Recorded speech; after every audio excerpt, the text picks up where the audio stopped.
Kalau ngomongin Kamboja, apa yang terlintas di pikiranmu? Situs bersejarah seperti Angkor Wat, budaya Khmer yang unik, atau wisata murah? Tapi tunggu dulu, di balik semua itu, ada sisi gelap yang jarang dibahas. Tahukah kamu kalau Kamboja punya julukan sebagai sarang judi online terbesar di dunia?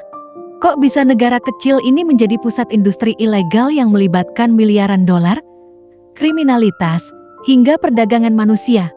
Di video ini, kita akan mengungkap fakta mengejutkan dan gelap yang tersembunyi di balik gemerlap industri judi online di Kamboja, dan pastikan kamu nonton sampai habis.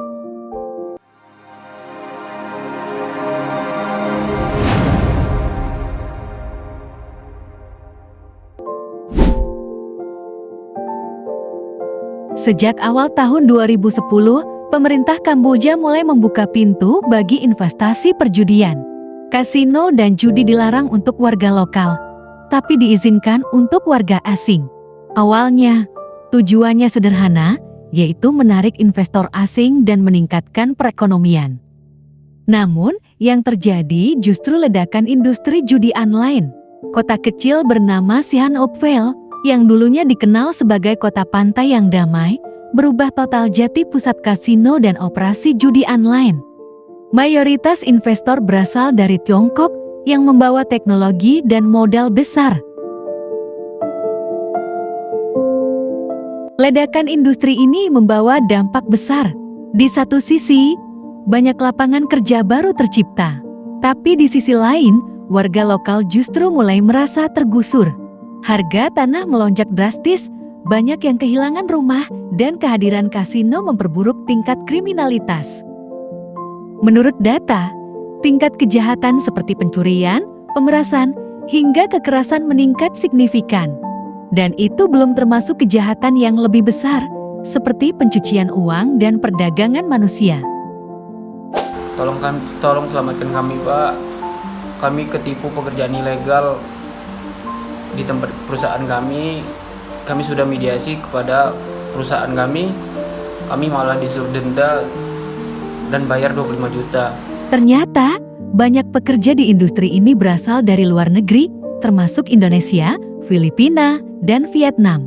Mereka direkrut dengan iming-iming pekerjaan bergaji tinggi, tapi kenyataannya mereka dipaksa bekerja tanpa henti.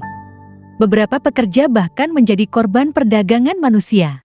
Mereka terjebak di lingkungan kerja berbahaya, tidak bisa keluar, dan seringkali kehilangan dokumen identitas.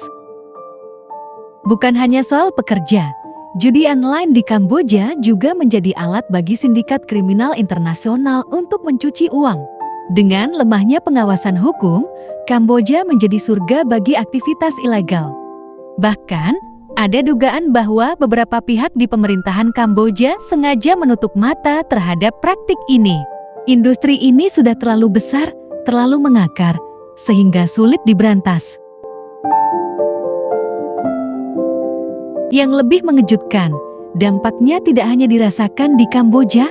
Negara-negara tetangga, termasuk Indonesia, juga terkena imbas. Judi online yang dioperasikan dari Kamboja sering menargetkan warga negara lain, menyebabkan masalah sosial dan ekonomi di negara-negara tersebut. Juga bahwa pemberantasan judol ini merupakan atensi langsung dari Bapak Presiden dan Bapak Kapolri. Pemerintah Indonesia sendiri sudah beberapa kali melakukan operasi untuk menindak jaringan ini. Namun, selama pusat operasinya tetap berjalan di Kamboja, masalah ini akan sulit diatasi. Judi online memiliki berbagai dampak negatif bagi masyarakat Indonesia. Pertama, kerugian ekonomi pribadi. Banyak orang yang tergoda untuk berjudi dengan harapan cepat kaya. Namun, kenyataannya, mereka sering kali kalah dan harus berhutang untuk terus bermain. Dan beberapa orang bahkan sampai menjual barang berharga, termasuk kendaraan atau rumah, demi membayar kekalahan mereka. Kedua, dampak psikologis. Judi online memiliki sifat adiktif, mirip dengan narkoba. Orang yang kecanduan judi akan sulit berhenti meskipun sudah mengalami kerugian besar. Kerugian finansial dan perasaan gagal sering kali menyebabkan stres berat, bahkan depresi. Tidak sedikit kasus di mana pemain judi online yang terjerat hutang besar memilih mengakhiri hidupnya. Ketiga, kerusakan hubungan sosial. Orang yang terjerat judi online seringkali berbohong kepada keluarga untuk menutupi kebiasaannya. Hal ini dapat merusak hubungan keluarga. Ketika uang keluarga digunakan untuk berjudi, konflik rumah tangga menjadi tidak terhindarkan. Dan orang yang kecanduan judi online cenderung menjauh dari lingkungannya karena malu atau terlalu fokus bermain.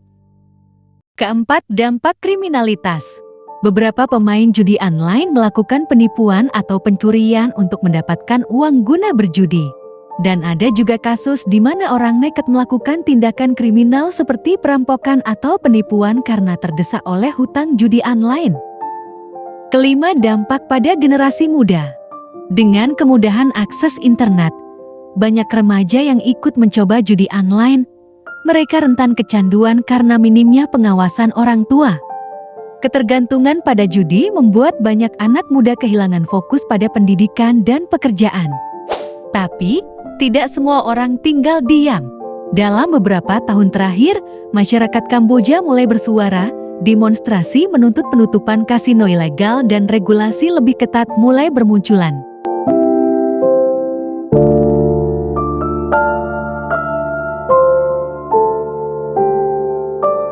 Pada tahun 2020, pemerintah sempat melarang izin baru untuk judi online.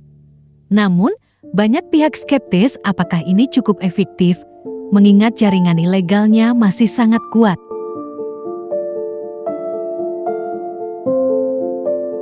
Pertanyaannya sekarang, kemana arah Kamboja ke depan? Akankah pemerintah benar-benar berani melawan jaringan besar ini? Atau mereka akan terus memanfaatkan keuntungan ekonominya?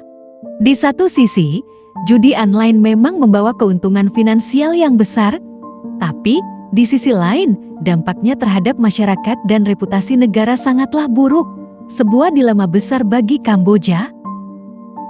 Jeti, gimana menurut kamu? Apakah Kamboja bisa keluar dari jerat industri judi online ini, atau justru akan semakin terjebak? Tulis pendapat kamu di kolom komentar. Like video ini jika kalian tidak pernah bermain judi online. Jangan lupa subscribe dan nyalakan lonceng notifikasi untuk mendukung channel ini terus membahas topik-topik menarik lainnya. Sampai jumpa di video berikutnya.